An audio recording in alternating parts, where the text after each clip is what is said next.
I first started making music when I was like 14, 15, except I didn't really get too into it back then. I was like just starting, and I didn't really get into it until I was like 18, 19.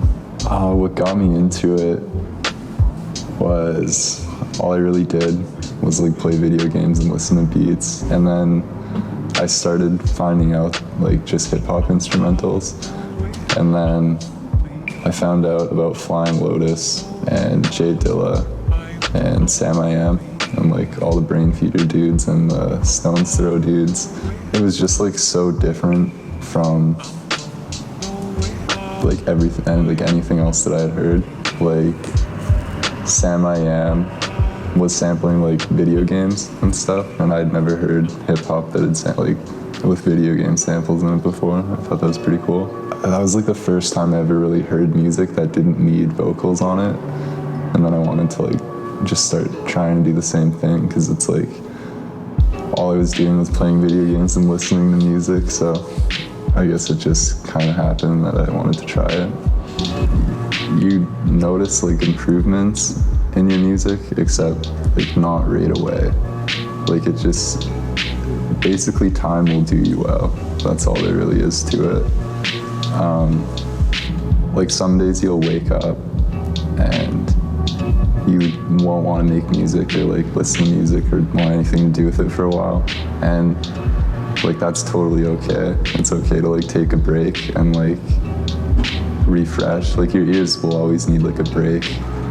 I think it's important to like know the difference between procrastinating and like just not being in the mood to make music, because I think there is a difference. Like once in a while I'll get home from work and I'll be like, oh, I'm so pumped to make a beat, and then I'll like sit on the couch and fall asleep, and it's like, oh, that like I guess that beat will never be made.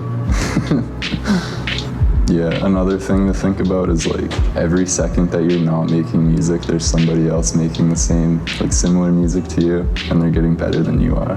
Yeah. I think that was like Ninth Wonder or somebody that said that. Yeah, even like if you're not doing anything, if you're playing video games or like going for a walk, it's always good to just have something you're influenced by, like playing or doing something with music. Like even if you're just listening to music or if you're reading something, say you like read an article on compression, then you'll know that much more about compression.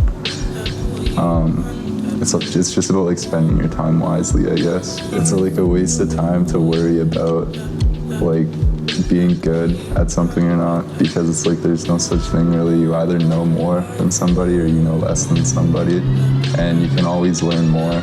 Yeah, so it's like there's nothing to get discouraged about. I think it's bad to compare your music to other people's, because like everybody thinks differently and has a different concept of what they want to hear.